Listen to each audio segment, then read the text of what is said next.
Good stuff. Yeah, great stuff. I'm Jason. I'm Jules. And we doing filmographies.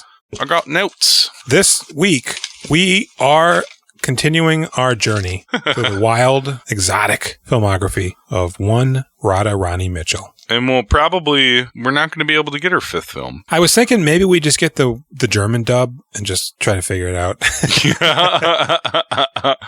Watch it, right? And then, I don't know. The reason you know it's dubbed and not in English is because somebody said on the Amazon comments, why would you dub this and not include the English track? Yeah. You dubbed over the English. And not because it says it in the description, German. But you would assume it had subtitles. You would think just in the header of the listing that it would say, parentheses, German, dub. Because why wouldn't you? So are the subtitles also in German, you think? Because it's German? Gosh, there might not even be subtitles, man. It's so weird because I don't know anything about this movie. It's a rugby movie. I know. I know something about it. Kicking the ball. But as far as it's from 1999. It should exist in some form. You would think so.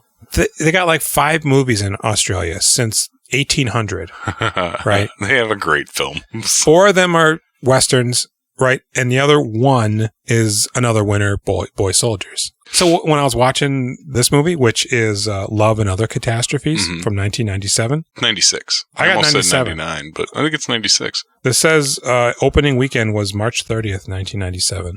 What are you looking at, though? You're always on Google instead of IMDb. IMDb. Yes. Okay. This guy. Okay. Castigating me as a victim. I don't know. A couple of times before, you're like, oh, this guy also directed, you're like Ted Demme made John Q. It's like, what? I did. No. Yeah. Where did you see that? Yeah, I did.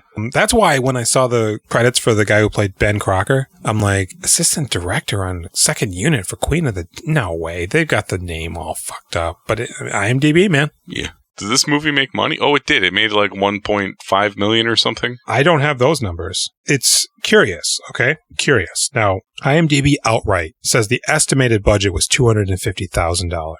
But it said its gross U.S. and Canada was $294,000. The gross worldwide is the same. So I guess it was only in U.S. and Canada. I guess they didn't put this over in China. But there's no black people, so could have played there. And I want to touch on that later.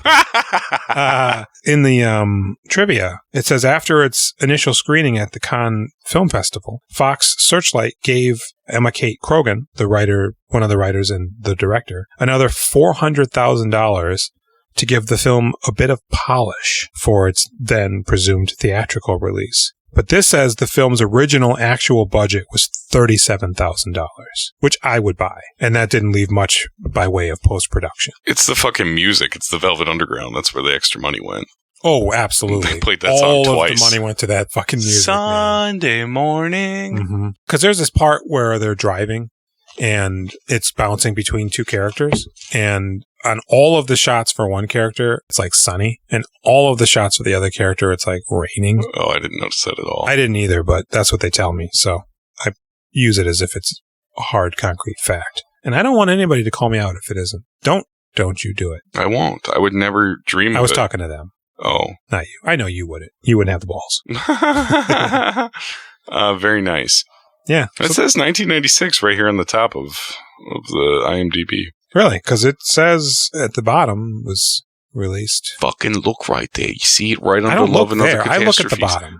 Look at it all. Open your eyes. Feeder. It was directed and partially written by Emma Kate Croghan, who, as far as I could tell, most notably directed the In Excess video, I'm Only Looking, and a follow-up documentary about the making of the video, I'm Only Looking. I don't even know that song. I don't even know if I know any In Excess songs. Give me one. Oh, that good one. Give me it. I know. There's Devil Inside, which I don't like. Okay. But the one, what is... I was there, you were standing, all alone, 2 worlds colliding, and they will never tear us apart. Are they Australian? They must be Australian. Yeah. Okay. It seems like this is a real student film project. Yeah. It's a day in the life of 2 film school students trying to find love and another housemate. Which is interesting because I didn't even realize they were film students until that lecture halfway through, and the fact that it's written on that professor's door. I'm like, where is the what? film. What? So Radha Mitchell did all right, and the other one is that Frances O'Connor, Yeah. who I would argue is the main character. Yes, absolutely. Mia. She is in The Conjuring 2. Oh, yeah, she is. She's in Artificial Intelligence. Wind Talkers. Mansfield Park is a box I would see a lot. She's on it. She's the star of that one. It's also starring my boy Johnny Lee Miller. Oh, I like Johnny Lee Miller. Yeah. That's probably the height of her career as a leading actor. Why is Johnny Lee Miller not more popular or famous? Dude, Hackers and like Train Spotting. Mm-hmm. He's very good looking. He seemed super cool. He's fantastic he's pretty good in Elementary. Yeah. You know, as a I never watched it. Is he autistic in that? I believe that's what they're doing there. She's also in Timeline. I was just going to say, my boy Paul Walker. Fucking, it's one of those Crichton, time traveling movies. Crichton novels, right? Are they jousting? One of the last Michael Crichton novels. Uh-huh. I don't know. He has to go find his dad. I didn't see it. Some shit. I didn't watch it. Yeah, what's her name? Alice Garner plays Alice. They went on to do like a bunch of short stuff. I think they were more of a short writer director. Oh, her? Yeah, this movie is so uninteresting, and it is a genre that I love. It's 30-something. But it's Down Under. 21-something? Yeah. The only compelling thing in this whole fucking movie is when Radha Mitchell gives the money to Frances O'Connor. Mm-hmm. And I was like, oh, is she going to get that back? What's going to happen with their relationship? Really? You thought that? That was the only time I was like mildly interested. Because Radha interested me a bit. And then Matt, mm-hmm. I was half interested in him. Yes. Michael. Okay, Matt's the actor. Yeah, the guy who is trying to move out of the medical student's house. He was on the Wolf Creek TV series. Yeah, why is there a Wolf Creek TV series? They're Australian. It's the only thing they got. Man, they have so much good stuff. He was also in an episode of Miss Fisher's Murder Mysteries. Man, Ben Mendelsohn's going to kick in your door and step on your neck. I would like that. Yeah? Yeah. He's scary. Why you like that Bloodline show a lot? Yeah, boy, that show. No. Let's talk about that. No. He was also in at least one episode of Farscape. I remember Farscape. Muriel's Wedding. That was a big movie. And Toni Collette's in that. Shorts. A lot of these people are in a lot of the same TV shows. I mean, I think that's how it works. It's the same thing here. I don't know if you're aware of that. It's a much smaller pond over there, man. What are you talking about? That's why they leave Australia, because you're like working in the same cycle thing. Like when Underbelly was on for 4 seasons or whatever, everybody had a part in Underbelly. It was like... Did you know Hugh Jackman was Australian? I did. Okay. Was he in very much over there before he came here? Honestly, I don't know. I feel like he was in very little over there. I feel like he was in very little over there even after he got big. Guy Pearce will fucking rock it out over there all day long. What's that Western he's in with...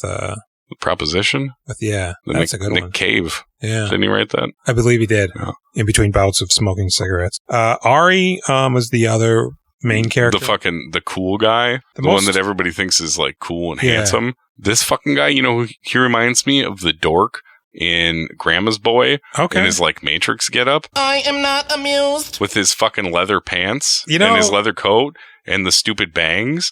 Remember that was the look with the dumb bangs, real cut tight, really up top. This very much like the Australian band with Wonderwall. What are those guys' names? They're not Australian. Oh my god. This reminded me of, and that character reminded me of a Don McKellar movie, and him, Don McKellar. Yeah, I guess he kind of has a mild Don McKellar look. Don McKellar's much more interesting and handsome. It just sort of feels like a Don McKellar affair, and that would be the Don McKellar character. Sort of the why aren't we doing Don McKellar? That's a question. I think we both really like him a lot. For the ages, yeah. And I am only familiar with maybe he's only got a few, but Way Downtown, Last Night. Twitch City. That one I don't know. What? That was the TV show he was on Bravo where he only watched TV and wouldn't leave his house. But then weird. I think he tries eventually. It's got that girl from Waking the Dead that we were like, yeah, we both like her. Karen? The one from Deadwood? Who is... Oh. What is her name? I want to say Millie, but that's not right. Molly Parker. Yeah, I think she's in there. Cool. Have you seen Way Downtown? Yeah. That's a pretty interesting one. Yeah, the competition. Especially because we live in a city with skyways. Yeah. I remember thinking that That main guy was just so good looking. Yeah, he's short. Is he? I think so. I think he had a really small window where he was kind of cool. I remember thinking the gal is good looking too, and saw her in like one other thing. She had like really big boots on. I think you could compare the Australian film and television industry to Canada. Yeah, that's a very fair approximation. Mm-hmm. They have like a burgeoning, here's money, make stuff. Yeah. Governmental it's very body. state funded. We don't do that. We don't. We're like, we're going to charge you out the fucking wazoo to make a movie here. You and your Johnny Depps. But he plays Ari, and the only thing that I recognized that he was in was Mr. Nice Guy, which is a Jackie Chan vehicle, because he shot a lot of movies in Australia. Around the same time as this, or right after? Right around, I would assume, yeah. Because Chan was huge in the 90s, and he did a lot of stuff in Australia. There was like a one big kicking guy that was Australian. They would always dub them. Who's the big kicking guy? I don't know. He's some big guy that kicks, and I believe he's Mark Australian. Dacascos. If only. I mean, that's pretty much the majority of my notes. This movie, I knew what it was going to be going in. Yeah, I was excited about it because I like that. Can I tell you my description of the genre? Please do. I would like to hear that. A favorite genre. Young people living on their own for the first time or very early on and finding their way in life. They're just mucking about. Yeah, they have an apartment. They fuck around. It's great. There are challenges, but they're really not. No, it's a carefree lifestyle. At the end of the day, there's a party and everything works out. Except for this is the 90s. It is not like this now. Now, nobody can afford to live anywhere. Oh, gotta have like yeah. 6 roommates. Yeah, I mean, it's a real Reality Bites kind of a thing. But shitty. Well, there's nothing to this movie. No. It's very bubbly. It's got no personality, really. There's no stakes. Nobody's getting an abortion because they're, teenage pregnancy, and Judge Reinhold's not responsible enough to help them raise it. It's not like defined enough. Each character doesn't have enough going on for them to make you lock into them. Here's what I missed a lot of, what is her name? The main character Frances O'Connor? Yeah. She plays Mia. I didn't realize that they were trying to switch classes for that guy. He just shows up. I was relatively drunk by that point because the movie got broken up a little bit. I watched some of it at work and then I finished it afterward. This movie should have flown by. It kind of did until the last 20 minutes maybe, and then it just felt like, I've seen what this ride has to offer. I would really like to get off. We watched 15 minutes, and then Jenny's mom called back. So then she talked to her for about a half hour, and then we watched maybe 5 more minutes, and then Jack showed up down here, and then I brought him back upstairs, and then we watched about 10 more minutes, and then we wanted to have a cigarette, and then by the time we came back in, I think I was on my second glass of wine already. It starts with sex, right? Somebody's riding the guy, but they're covered by a sheet. Oh, yeah. Who's that? They're riding the cool guy. Okay, that's Ari. Getting fucked. Okay. And he's getting money? Like he's a prostitute? That's right. Thanks, that was good. Oh, I saw this and thought you might find it useful. She hands him... Because he goes back to that apartment, right? Later on, and she's just fucking showering? somebody in the shower? She's just showering. She's just showering. He sits down and he's like, I've been mucking about and I need to do something different. Like maybe he's trying to lock that down into a relationship instead of just a fling? If so, he just comes in, sits on the bed. He's so uncool. All I could think about this whole movie while they keep presenting him to us as the cool guy is, this guy is not cool. Must ingest more fuel. He's... No. Not that he's... I think the problem is it's the type of cool where it's like he just doesn't even care. He has no personality. No. There's no defining characteristic to him he except talks for... into a tape recorder. Yeah, and dude. He's very existential. Oh my God, the things he says. I feel like a character out of one of those Warhol films. Pointless drifting. For once, I'm inclined to agree with that overrated alchemist Jung when he says couples unconsciously choose each other to express what they themselves cannot. At the very close to the end, before the birthday, whatever, when he puts down his tape recorder and he realizes how flippant and full of his own shit he is, I thought he was just going to jump off the roof. Because then we don't see him during the birthday thing. I guess he's manning the camera. And I'm like, oh shit, he jumped off the fucking roof. That'd be good. Wouldn't it? That tape recorder shit, it immediately reminds me of being in college, taking creative writing courses, and I think we had a playwriting class. And there was this one dork, and he had a big heavy writerly trench coat kind of deal. That is a great outfit. How much do clothes cost in the Matrix? And, the rest of us are enjoying the 15-minute break that we have and talking or whatever. And you know what he did? He walked. He started reading Proust. No, he walked over to like the railing and just stared at the Mississippi River, like just having like, what is this? It seems so pretentious. Like I'm lost in my own thoughts. Like he's I'm probably observing sitting the beauty. there like everybody else is looking at me. I hope they see me. And I'm really going to make it. Nobody in that class ever did anything, and that's great. Myself included. You know, yeah, because that very much feels like a Don McKellar kind of character in those moments. Also feels like something straight out of home movies. This young man, a frozen frame in his own life. Like he's taking that guy's class. But Keith Gordon is so much more likable than this guy. Yeah, not a Keith Gordon type. What? Fuck no. You would need somebody really charming and like aloof that it works for this character. That you don't have to write the character. Yeah. Because just having that guy there oozes out of him. This guy doesn't do any of that. I feel like the problem with the character is that he's supposed to be effortless, but is trying so hard. And you just feel how hard he's trying. You don't just wake up and your hair looks like that and you just put on your leather jacket. I think you do wake up and your hair looks just like that. What do you mean? No, he just has to go like this. No, he styles it. He has short hair and just a little bit of bangs. But he styles it in a way so that you didn't notice his name was written in it? It just feels like everything I'm doing is just so cool because I'm so deep. Do you think this guy just knew he sucked also, and that's why he's not in anything really after this? Could be. He's like, fuck. Yeah. I just ruined my career. This movie made me realize all of my shortcomings. Mm-hmm. You don't need a now Brad Pitt, but you need, I don't know, man, like a Ben Affleck or something, a real stud. Glory Days era Ben Affleck. I love you. So the basic premise is Frances O'Connor lives with Alice. Frances O'Connor? She lives with Alice. They need a new roommate. She's dating Radha Mitchell, who for some reason has a friend that's just always with her. Yeah. Annika, Marika? Nope, I got it written down. Savita, like no she's talk. Some fucking bottled water or some shit. Drinking chocolate milk with a straw, I think, at one point. Savita's in The Lovely Ones, like 15 years later. The actor? It's a horror movie. Yeah. Okay. The Savita character is relatively funny. I guess. Just as like a silent character. I mean, this movie, I don't feel like it has a lot going for it, but there was a few minor things here and there. I was like, all right, that's pretty funny. I suppose. For one, Radha Mitchell's looking a lot better. Mm-hmm. She has a little bit of a meatier role. Everything's kind of surface level in here, though. Yeah. Well, and it very quickly becomes almost like a Woody Allen movie. Woody Allen light. When she's running around trying to get the paper sign and that funky, goofy music is playing. That's so stupid. Ari doesn't live at that house, right? Because Alice has a crush on him. Who knows where he lives? It's towards the end, it seems like he lives there. Maybe. He says he's friends with him. Is he friends with Frances O'Connor? Yes, they have a history. Because Alice likes him, but doesn't approach him ever. No. So, yeah, Alice and Frances are trying to find a roommate. Frances is also dating Radha Mitchell. What is her connection with the guy she's trying to switch classes for? I don't know. I never figured that out. Because she seems to be promiscuous because she doesn't believe in relationships or doesn't want to do it. So I'm thinking, well, maybe she's also with that guy? No. I mean, why would she switch classes? He's not good looking at all. No. I was quite... It's like he's a real Saul Rubinek type. Yeah.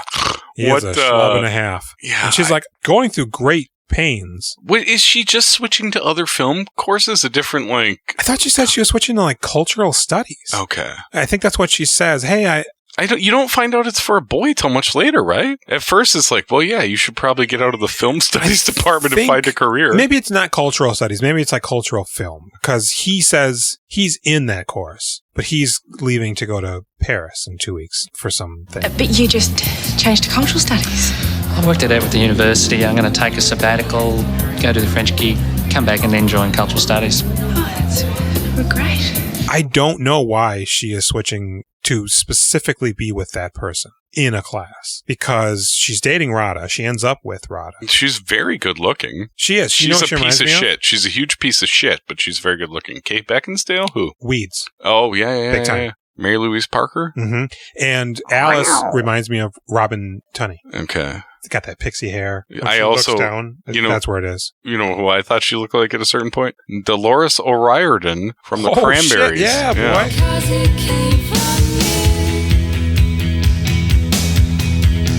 Australian as well. And Dead? She is dead, No, it's unfortunately. Irish. Scottish? Irish. I'm going to say Irish. Yeah. I'm going to say it. She was very pretty. She was striking. So was Sinead O'Connor for a little bit there. And she was doing that one song. Nothing compares to you. That was a Prince song, by the way. Yeah, we all know. And Michael is living in a party house. He's a med student. Is he a med student or he lives with He med says, students? I'm a med student too, mate. Okay. Because Ari, he goes, med students, they party all the time, man. And Ari's like, yeah, no shit. So I guess he's a med student. I guess this is just a college and not just a film. No. Yeah, it seems like it's a regular college school. You're introduced to him brushing his teeth, and one of his roommates throws up in the fucking sink. Yeah, that's so gross. It seems like a real gutter punk kind of. Why would you throw up in the sink? The toilet is clearly in the same room. Well, and I kind of feel like maybe he doesn't lock the room. You think maybe he would lock the bathroom when he's in there, so the guy wouldn't come in and vomit. But so he's like, I gotta get out of here. Oh, and Frances O'Connor also only has till the end of this day to transfer from the film class to whatever the other class is. Well, you've left it till the last minute, but that's the only way you can do anything about it. She's a really bad person. Of course, everybody knows everybody, right? Michael does know Ari. They're not friends, but they're in a class together. They finally talk to each other in the bathroom. While two men are trying to have sex in the stall. Is that what's up? It is. And okay, that guy that's fucking the other guy, that's not the guy that is that has the redhead that pops up later? But is it? He's not also the guy that's always wearing the hat, or is he the guy that's always coming around for advice? Those are two separate guys. You know, now that you mention it, I'm thinking it might be the same guy. They fucked up then having him take off the hat, because then you're like, is that him? And then when I see him later freaking out about the books, I'm like, have I seen this guy? I think it must be two separate guys, because I don't think you would have him take off the hat. That's clearly like a defining characteristic for the character. Yeah. Once you have the hat on, it stays on for the whole movie. Right. I was wondering if that was a guy. I wasn't quite positive, but it seemed like... Alice is pining for Ari, but she doesn't know him at all. Frances knows him. I guess they're just so cool that they just get along because they're both cool. It doesn't seem like they have like a sexual history, but maybe they do. And Michael likes Alice, but through Ari learns that Alice and Frances are looking for a roommate. But he doesn't know it's Alice. He's cold calling numbers for roommates. Yeah. Which leads to probably the funniest bit in the movie and two quite stupid bits. When he calls and he says, what the fuck is the Nazi? Must eat pork. I thought that was pretty funny. Yeah, dude. like... Because if you did, you'd get there and then you'd realize, oh, this guy's also a Nazi. Yeah. He's big on pork and he is a Nazi. He's trying to keep Muslims and Jews out? Is that the idea? And then he's talking about the show tunes. Yep, that's what the women I didn't realize that we had already moved on. No, I also thought that he was trying to find out if he's gay.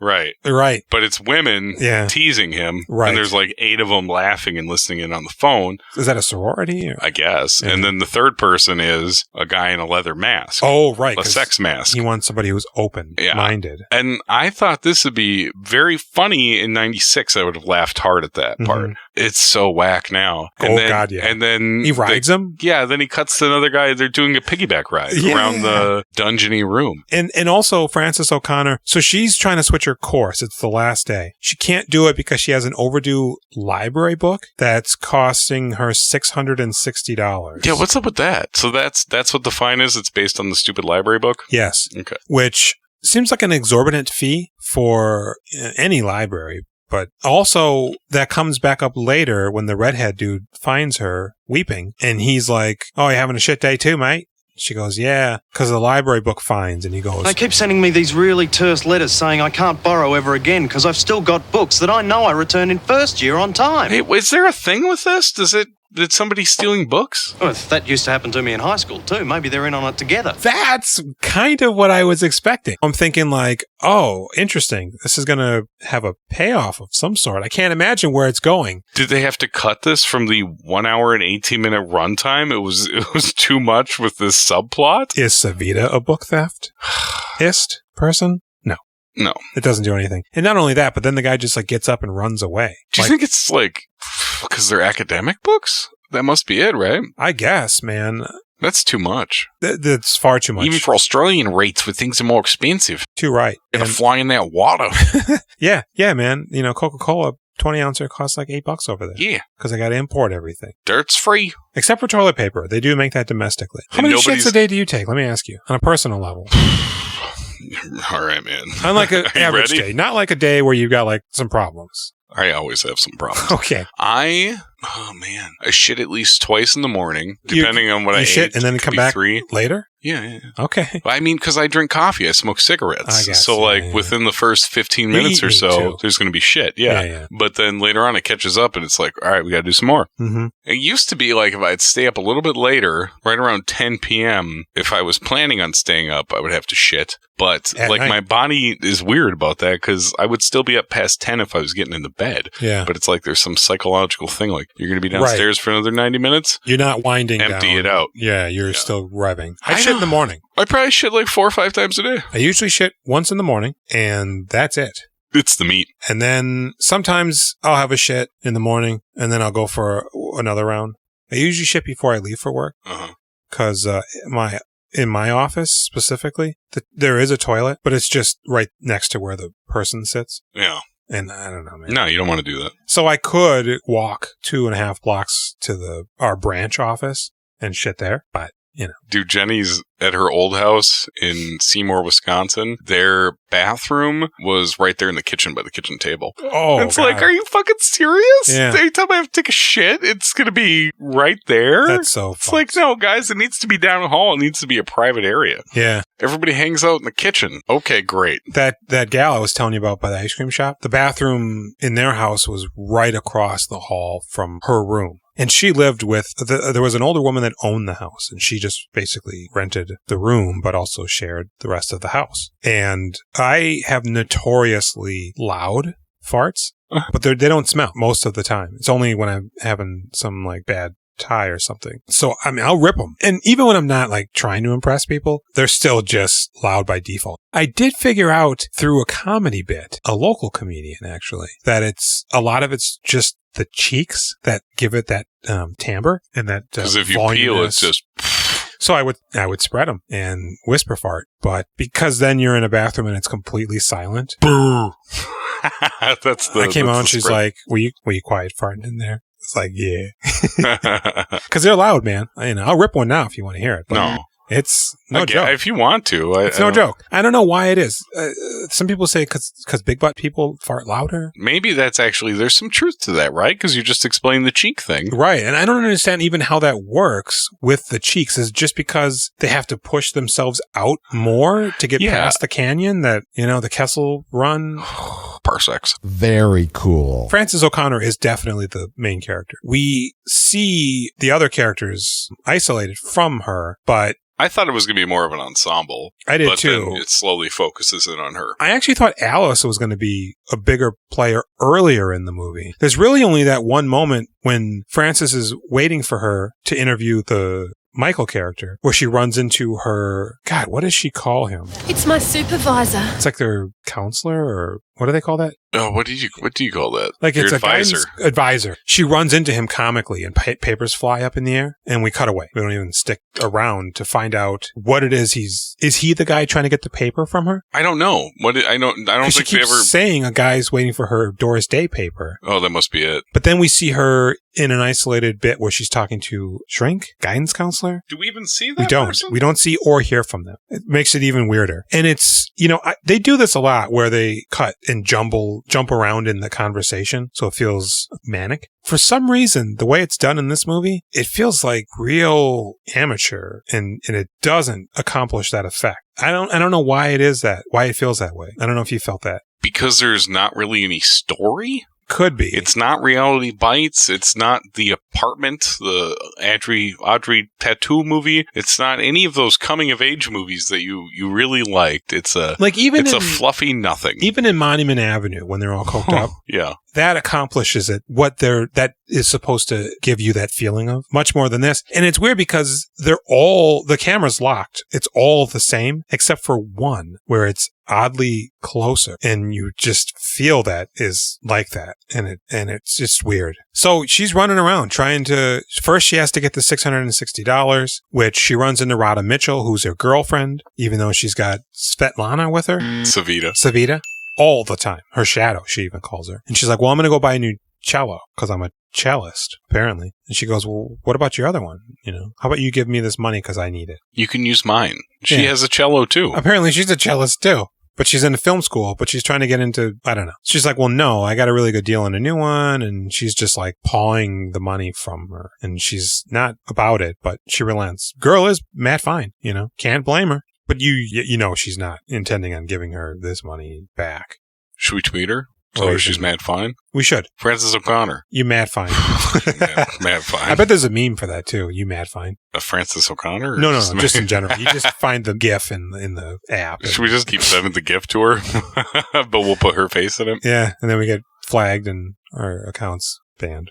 No, eventually she'd be like, thank you. You know what? I am mad fine. Thank you, boys. Thank you for appreciating this. Appreciate you. Please stop sending me that, but thank you. God, she feels so much like whatever that actress name is from Weeds. Mary Louise Parker. Like that thing she does where she's like, she's angry sighs or like is venting, but like not making eye contact. She's like laser focused off kilter.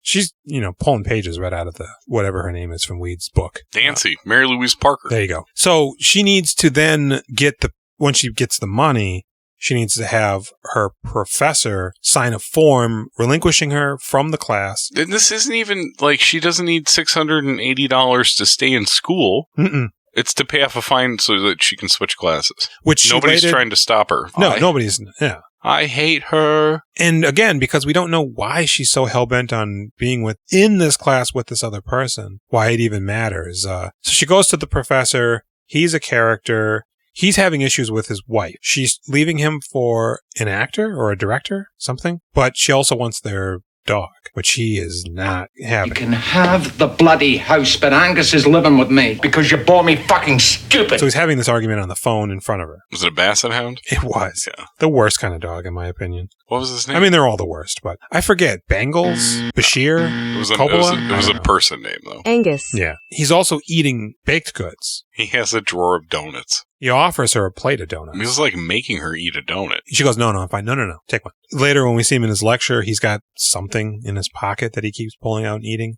Probably a donut, I guess, or maybe a nice... Chalky bar? Oh, boy. Did you hear her say chalky bar? She has a chalky bar Chalky later. bars. Then I'll start watching Oprah and smoking giant reefers and eating chalky bars. Chalky bar made me laugh. They're all funny over there. I like them. They're little funny people. That's why we do your voice. We like you. We like you. Give me a koala. It's emulation. Terrible creatures. Put us in your film. Oh, yeah. Can we do a spot on Underbelly? Is that still on TV? Yeah. I'll be in the Slap. Uh-huh. They're still making that TV show, The Slap? They better be. Shit. Hey, Glitch. What are they? I'll be in Glitch.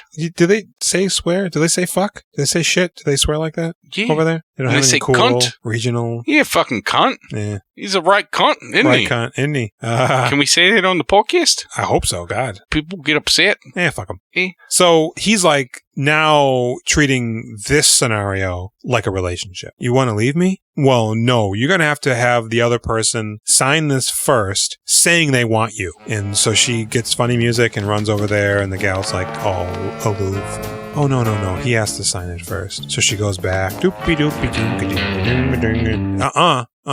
has to sign it. That's the music. Was that the True Blood theme song there?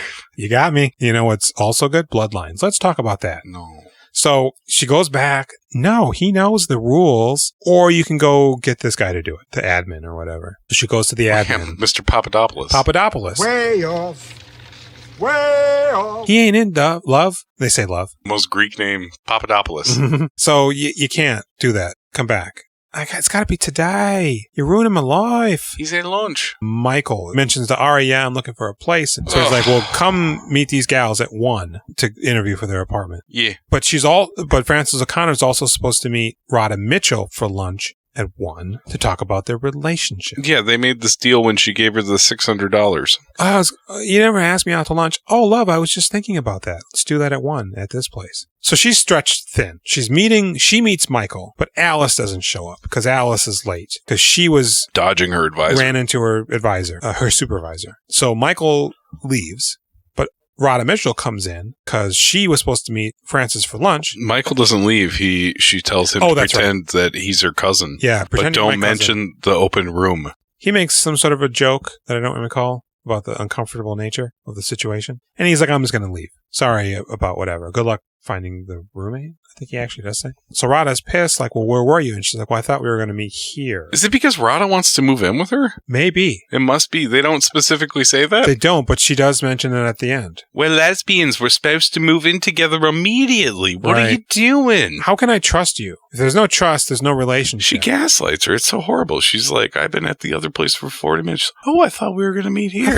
She's just lying. Yeah. So you were sitting here with your cousin. She doesn't give a fuck about Radha. Absolutely not. And so she basically is like, well, if there's no trust, then we can't have a relationship. The relationship won't work. She goes, well, I guess they're done then. She goes, what? You mean with us? She goes, too, right? And take your shadow with you. I'll be with Savida. Sepulveda. We're going to the farm. So she storms off because they're no longer together. And Alice comes in and she's like, sorry, man, I had to do this thing. Then it cuts to her outside weeping. Because Radha Oh, no, her? because then she goes to have lunch with Ari, and it seems like they're kind of into each other. Alice and Ari? Yeah. And they're having a party later on. That's what the culminating event. Yeah, Radha's still going to come to the party. Of course. She wouldn't miss it for the world. It's their party at their house. I didn't know it was going to be at their house. Yeah. There mentions party throughout the movie, and it turns out to be theirs. Yeah, because Ari's going. He invites Michael to go. You ever throw any dope parties? No, and I've never been to a dope party either. Man. I've been to parties. Yeah. None of them are dope. Man, I threw some good parties in college. That's dope, man. I love you for that. I had fun. That's awesome, man. I've been to a few, and yeah, I wasn't really a party guy. I mean, they were only dope because, I'm by campus and a lot of people came. And we had a keg in the tub. Sure. And then security showed them, like, you guys got a keg here?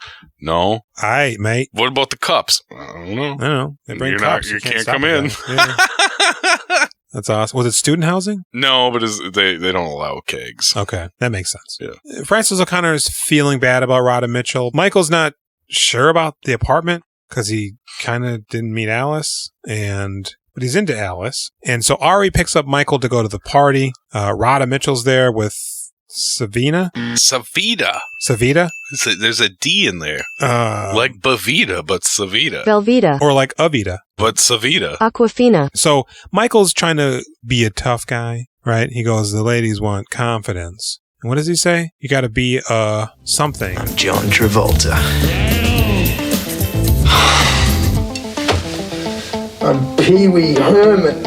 Ari doesn't. I might have been really tuned out by this point. Yeah, Ari doesn't want to be a hooker anymore. Because is he a hooker? I guess, man. I don't know. Or maybe just for that lady. Maybe she just gives him money. It's unclear. Fuck this movie. Oh my God. Clear. They left out important information in so many spots. This is when we meet Adrian, I think is their name, who she's switching classes for because she's successful in doing it. Oh, so they're in his lecture, the film teacher guy. And he's like, we're going to study Hitchcock. And everybody's like, fuck, bro, we already did that shit. Is this when we get the scene of the different directors? So it cuts to a bunch of guys in black suits. Quentin is the best. And then it cuts to a Woody Allen guy. These are tops. Bananas? Manhattan? And then it cuts to a bunch of white people. Yeah, I was looking at the main girl talking. She's got frizzy hair. I'm like, is she biracial? Nope, they're all white. Woody is a nerd. Yeah, really. Yep. Now Spike, he is cool. They say Spike, yeah. Yeah, they don't say his last name. Just like they don't say Quentin Tarantino's last name. And they're doing the rap thing. And man, we got to do Spike. He's real. It's very clumsy. It's so white. What the fuck? Yeah, it's painfully white. But I guess, for $37,000, you can't fly in Whoopi Goldberg. I'm afraid you'll have to come up with something better than that. So, but is there just not black people there? I guess not, man. I don't know. I think there's a lot of.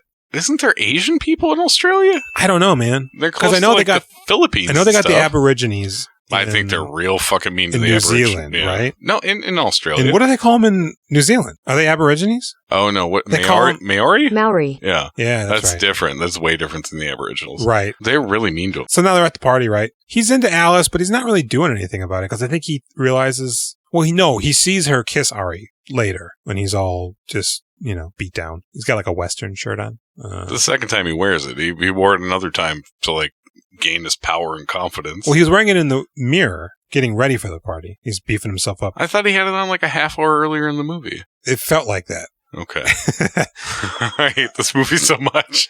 But sorry. So after the class, the professor. The professor dies. He has a heart attack. Right when she finally gets the form signed. Everybody's crying outside his room. Yeah, an Asian guy. Oh, yeah, Hey, we did it. Great. Good job. Yeah. One person of color in the whole thing. He's weeping. I think there's a huge amount of Asian people in Australia. I have absolutely no idea. I know they were prisoners at some point. I mean, yeah, that's where Australia came from. Yeah, it's a prison colony. All I know. Yeah. Ship them over there. Yeah. They can, that whole lot can be by themselves. And that one guy in Jeffrey Dahmer. Yeah. Isn't that crazy? So, it seems like Ari and Alice are clicking. She's getting over her shit because she's looking for a man who meets 3 criteria, and they're reasonable What criteria. were the 3 criteria? Oh, wait. Truthful? Wait. Oh, sorry. Don't play by yourself. Don't play in a graveyard. Always say goodbye. Right. Okay. It's truthfulness. He's got to like the same movies as her, and boy, I don't remember what the first one was. Maybe have a job. You know what's a way better version of this movie?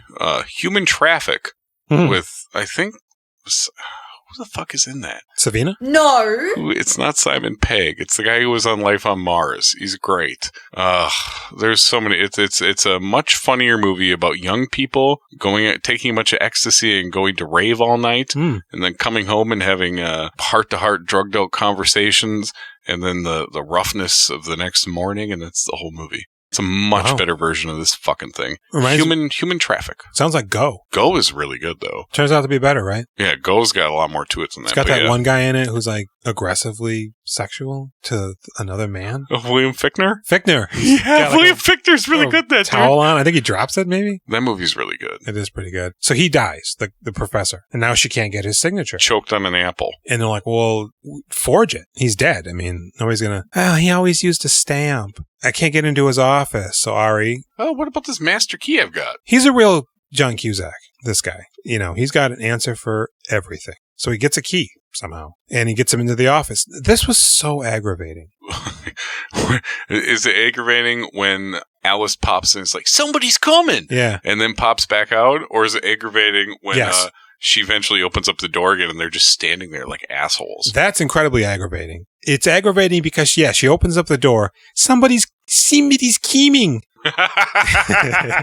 It's the teacher. Yeah. Oh, what are you doing out here? Oh, I got a paper in there. I got to get... Oh, he died. No. Yeah? I'll let you in and get the paper. Oh, no, I'm too torn up. I'm just going to leave. Where'd the accent go? I thought you were riding it all the way. She's been a faker this whole time. Yeah. And she leaves. And the other woman just walks away. There was never a threat. Why would she be going in there? Right. She would never go in there. She's only now going in there. She orchestrated this whole thing. She orchestrated. Because she's standing directly outside the door like a fucking just like, lunatic. oh, hey, Alice. Oh, hey, what's up? What are you doing? Oh, I'm just mourning. Yeah. Oh, yeah, me too. So I just right? come stand by the door and remember him. Mm-hmm. Seemed like the right thing to do. Yeah, and she's like, well, that's not a knife. It was kind of funny when she pretended like she didn't know he was dead, though. That worked. What? Right, because it gave her a reason to leave abruptly. So then, the other lady leaves, and then she comes out, goes back and opens up the door. It's clear! Like, fine. And then the music kicks back in, and they find the stamp, and Can you believe they played that Velvet Underground song twice? I can believe it. It reminded me how much I like Velvet Underground, though. There's a movie, I think it's Korean, it's called So Close. And it's about, it's basically like Black Widow. They get these women to be assassins. Did you watch Black Widow? I did. Did you see that in the theater? I did. Okay. Yeah. It was a drought. Yeah. No, actually, I think I did only because I didn't want to spend $30 to rent it. Because you had to see it one way or another. I did, absolutely. I'm contractually obligated. But you do you even watch them? You don't even watch the Marvel movies anymore. Oh no, Scarlett Black Johansson. Widow was, I'm contractually obligated to see all of her movies, even though I haven't seen the last 2, or at least one with Kylo Ren. But regardless, there was this movie called So Close. I think it's called that locally. It's about these assassins. Marriage Story. They're trained to assassinate. I was digging so hard for that. And there's a song. I can't remember what the fuck it is now. Like some say something stupid like that, right? They play it like 3 times in this movie. It's like, man, you must have really paid out the nose to get this. And I hate it now. So they get the stamp. They get it in time. Her paper goes from yellow to blue, I guess meaning she's successful. Even though they made it look as if she was too late because the gate closes in her face. And then she turns around and got it. It's like, well, they're standing right behind you. Clearly they would have seen the entire process to know you dimwit. And they're eating donuts, too, that they stole from the dead guy. So we're at the party. She's like, hey, I got into that class. And he's like, oh, I'm not doing it. I'm leaving to go to Paris. What? I'm in this class. Like, you don't seem like a film student to begin with. So why were you in that course? That's my question to you. And I need an answer right now. No. Okay. Who doesn't seem Frances O'Connor? Mm-hmm. Like, we eventually see Alice. She seems pretty self-centered. Using a camera at the party. That could be a filmmaker. And that whole thing was so nauseating. Which part? What? When we're looking through Alice's camera at the party. Oh, yeah. It's like upside down. Oh, yeah. Look at it's you like going whipping around. Old it's a weird film camera, too. Yeah, it's a film camera from forever ago. So that's the should have a hand crank on it. That's the only moment. I guess she must have been in that class because Alice was. Because Alice was apparently in it. Unless she's just using Frances's camera to film their dumb party. Which feels like the party out of Arena Brains, but with far more people. It's like two different planets, right? I wish that I were born in the future so that I wouldn't have to deal with all this. I mean, this one felt mildly This feels like the kind of party that... It seems like the end of the party, the last hour or something. This feels like the kind of party that the overweight guy from Beetlejuice would go to. That guy? What's his name? I don't know. Glenn Shadix. We're it's so just close. So man. stupid, man. It's hard to get out of this because every so time close. you get out, you peel another layer of that fried onion from Outback, and there's just more stank. So Ari's kissing on Alice. Radha is dancing with Fermika. Fergaga? What's her name? What? Savita. And Frances is under the impression that they're dating now. But it's like, why? I mean, it's kind of like Savita's been waiting in the wings to swoop in. I guess. That's not what's happening, though. No. And she's actually pining for Radha because she's realizing now that everything's blown up in her face. God. She really does love Radha. Fuck, does she, though? That's going to fucking tank. Yeah. In 2 or 3 weeks. Radha, get out of there. And she's moving in. Also, I keep calling Radha Saffron Burrows. I was having a really hard time with it last night. I kept calling her Saffron Burrows again. Scamp. I think I'm past it now. I hope so, because when she gets here, you better not do that. Saffron, you're here. She's coming too. Oh, shit. So Michael's just not having a fair time. He can't get into the bathroom. There's fucking in the... That's the redhead. He's fucking that broad against the wall, right? Sure. That's him, I'm pretty sure. Yeah. And Radha and Frances make up. She is going to the farm, but... No, she was going to go to the farm, but Savita's gone by herself. I'm saying is because I'm jumping back now. We're going back 40 minutes into the movie. Fuck. just get to that really stupid ending. Yeah. They make up, and they go upstairs to have a romp. But Ari and Alice are going up there to hang out with them. Yeah. Even though they're about to romp. And then, you know what? They got a huge joint. Instead of romping, we're going to all hang out and talk. We're going to smoke this doob. Yeah. And talk about movies. Talk about movies. Do you have the 3 movies you can't live without and why? Uh-huh. And so Danny, who's Radha Mitchell's character. Yeah. I got it in my notes. She's dumbfounded. Yeah. She's too baked to remember even one movie. So they skip past her, right? Ari's favorite movies. Don't they suck? One is Alphaville. Yeah. Because it's incredibly dystopian. Yes, he appreciates that. One is Eraserhead. Because I don't even know why. Yeah. But yes. The third one. Pulp Fiction? Raging Bull. Raging Bull. Oh, because I actually really like this line. It's about a man who loses everything, but regains it spiritually. Yeah, that's pretty good. Fucking A. That's pretty good. Ari, you are the shit. Not really. No. Mia, she chose Gilda because of Rita Hayworth's hair. It's called Gilda? Yeah, I think so. Okay. Unless my autocorrect kicked in. Is that the poster on her wall? Let's say yes. Yeah. Pulp Fiction, because Danny fainted during the needle injection scene. So they went home and she had her way with her. It's the first time they boinked. And she'll boink anything that moves. Oh, boink anything that moves! Oh, this is Frances. Okay. Yeah. And her third movie, A Naked Killer, I believe is what it was called. And I had trouble with this, but because of the way Sister Sydney blows her smoke, I think she said Sister Sydney, maybe Cistern Sydney, maybe she's a spittoon. Yeah, probably that. Probably that. And then we get to Alice. It's time for Alice. Whose 3 are Calamity Jane, yep, because of Doris Day. That's the poster, yeah. Meet Me in St. Louis For the Family She Never Had. And finally, Purple Rose of Cairo, because it warns against not following your dreams. I hate this movie. Now, at this point, they really wrap it up in the dumbest way. Michael comes up. Oh, man, I'm sorry, guys. I mean, interrupt. Can I live here? I was coming up to look at the room. Oh, hi, Mark. I'm just making myself at home. I didn't know you're all up here fucking. No. Come on up, Michael. Smell that marijuana? Why Smoke this joint with us. It's real big. Be one of us. We're talking about our 3 favorite movies. Oh, fuck. Let me tell you my 3 favorite movies. Well, not because I could potentially have just been sitting at the bottom of the stairs listening this whole time. Sweet Charity, number 1. No. Purple Rose of Cairo. Yeah. Calamity Jane. Yeah. And Meet Me in St. Louis for practically the exact verbatim reason that Alice liked the movie. But what's real is family. And then Ari's like, he kind of looks over at them, but he's a bad actor. He looks over. They are all kind of... Obviously, Alice because all the ladies and Matt. are on the bed. Yeah. What's his name? Michael? Alice and Michael. Mm-hmm. It's not Sweet Charity. I got that wrong. Mm-hmm. You just said the names of them, and I said Sweet Charity. Mm-hmm. Sweet Charity, all that jazz, cabaret. And pulling up the rear, Karina.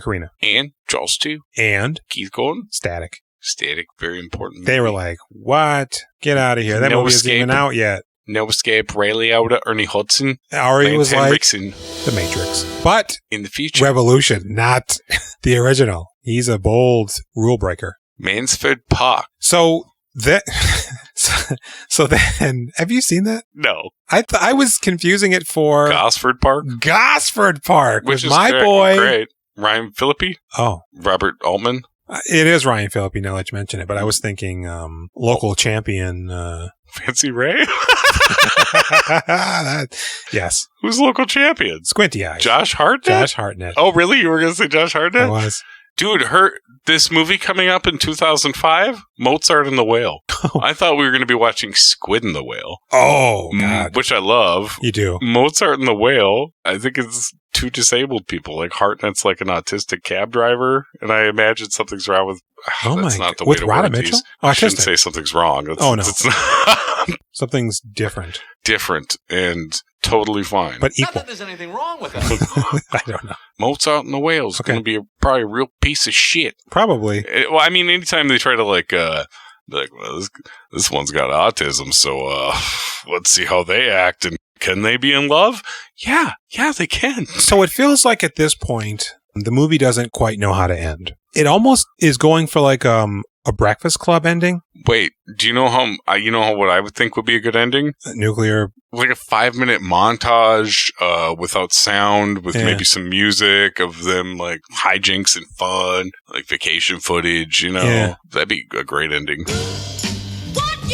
You know what would be really great? Is if Nuclear Ari would have annihilation. just got up, walked out the door, but then in like really choppy, awkward slow motion, turned around and looked. For some reason, he has a mustache now. I'm out of here. Is that where you're going? No, I was going to go with the grind ending, but I'll take it. Oh, yeah, Billy just looks back. Yeah.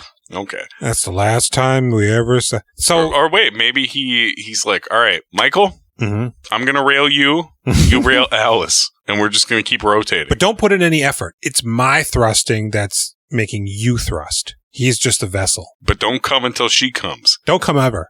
Even. All right. But I'm going to nibble your ears because I love you. Can we mark this as a clean podcast? Yeah.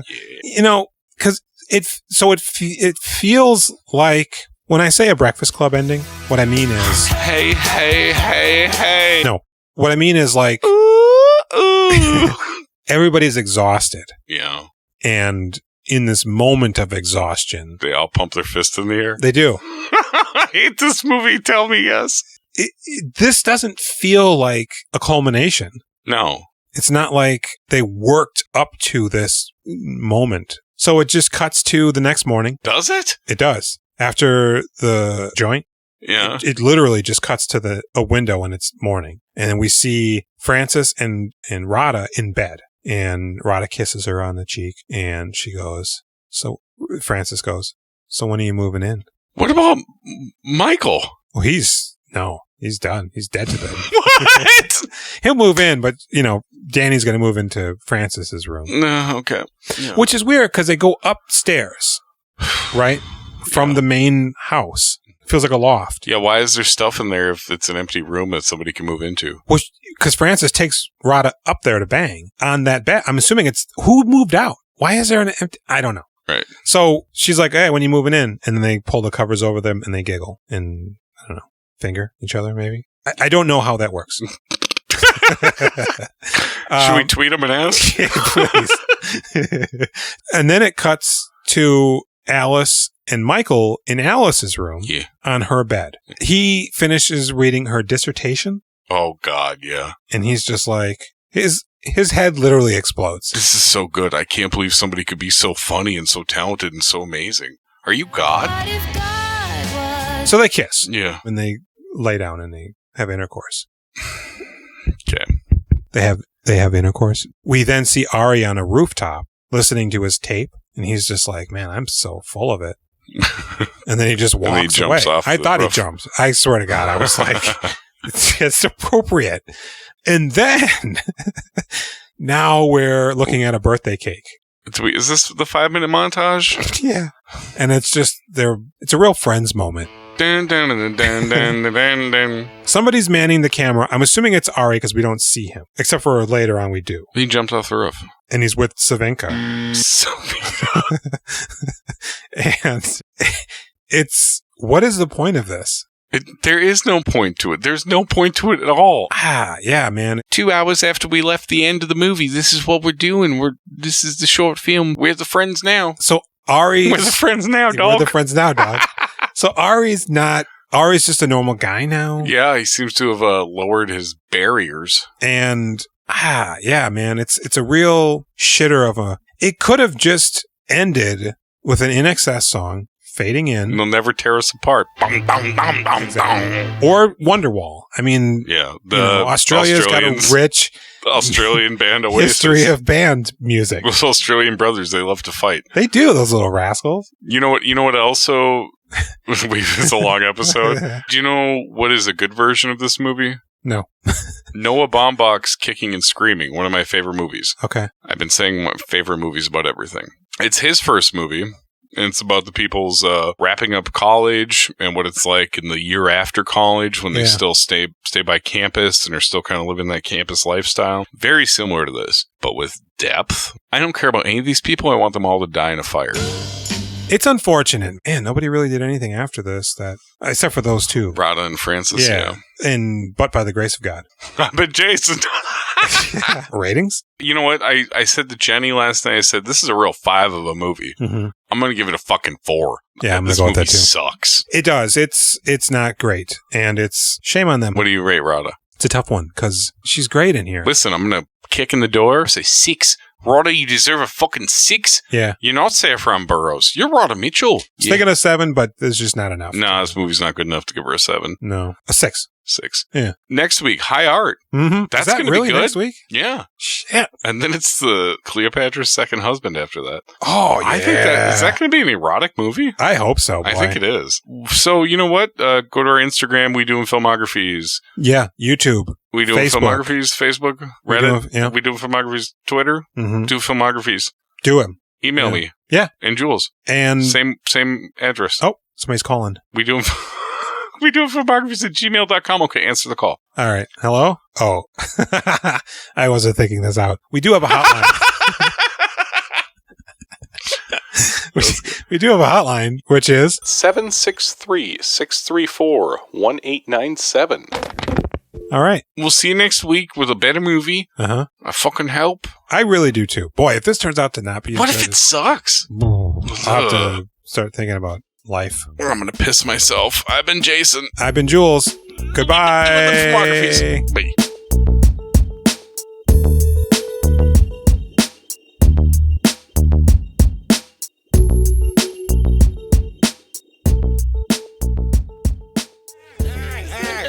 Shut the